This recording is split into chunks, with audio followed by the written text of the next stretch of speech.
Hello, salut tout le monde, bienvenue sur ma page Several Shades of MK.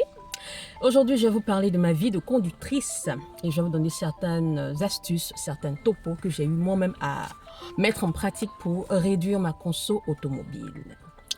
C'est possible, hein, je vous le confirme. Quand vous faites ce qu'il faut faire, je vous assure que vous pourrez réduire votre consommation. Alors, en premier lieu, il faut entretenir sa voiture. Il faut bien l'entretenir, surtout bien entretenir sa voiture. Vous devez faire fréquemment des check-ups, vérifier l'état de la voiture, aller chez votre mécanicien, aller peut-être à la station pour vérifier si tout va bien.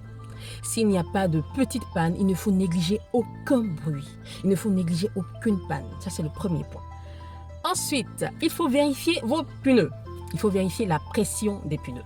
Alors, au niveau de la pression des pneus, quand un pneu est sous-pressurisé, la voiture fournit plus d'efforts. Et quand on dit plus d'efforts dans une voiture, c'est plus de carburant qu'on brûle pour rouler. Donc, il faut toujours vérifier la pression. Vous allez chez les vulgarisateurs, vous vérifiez la pression pour voir si elle est normale. Et si elle n'est pas normale, il faut en ajouter, toujours. Ensuite, un autre point essentiel à mettre en pratique, évitez de rouler surchargé. De temps en temps, on peut faire des courses, on peut faire des courses, mais quand on arrive à la maison, on vide la voiture.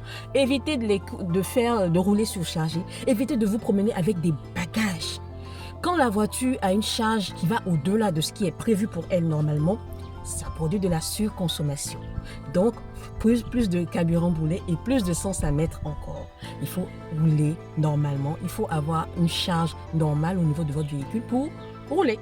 Un autre élément clé à mettre en pratique, c'est le fait de savoir jongler entre le jeu freinage-accélération. Freinage-accélération. Vous savez, lorsque tu roules, il faut toujours anticiper sur le freinage. Donc quand tu roules, par exemple, si vous êtes en file, vous êtes en ligne, il faut toujours regarder la voiture qui est avant, celle qui est devant toi, c'est-à-dire la première, la deuxième voiture, la troisième voiture. Il faut toujours regarder la première là-bas. Il faut toujours vérifier parce que quand elle freine, tu anticipes. Donc ça veut dire que éviter les freinages brusques. Évitez de monter sur les dos d'âne sans freiner, en accéléré. Anticipez toujours sur les obstacles que vous voyez devant. Anticipez. L'anticipation est très importante. Elle vous permet d'avoir une conduite assez souple. Évitez d'écraser l'accélérateur aussi. Accélérez de façon souple. Freinez de façon souple. Cela va vous permettre de pouvoir maintenir votre consommation à un niveau assez raisonnable et puis avoir une conduite optimale.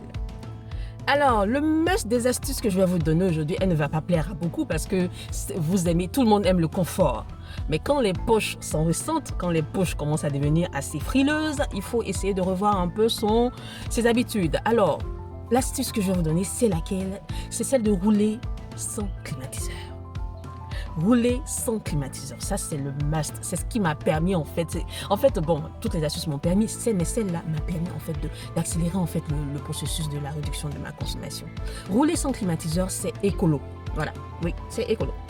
Rouler sans climatiseur vous permet de réduire non seulement la consommation, vous permet de profiter de l'air ambiant, sauf dans les cas où vous êtes dans une circulation avec des pots d'échappement qui donnent beaucoup trop.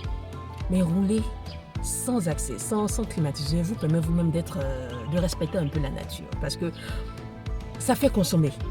Ça fait énormément consommer. Donc, il faut se donner cette possibilité-là de pouvoir rouler sans frayons, sans climatiseur dans la voiture. Ma consommation dans le mois de septembre était à 16,7 au niveau de mon compteur, 16,7. Mais je vous assure qu'après toutes les astuces que j'ai mis en pratique, environ 2 mois après, je me retrouve aujourd'hui sur le compteur, c'est marqué 13,9 ou 13,8, 13,8, 13,9. Vous voyez, environ 3 litres qui sont partis comme ça, grâce à toutes les astuces que j'ai mis en pratique. Alors, je vous le conseille.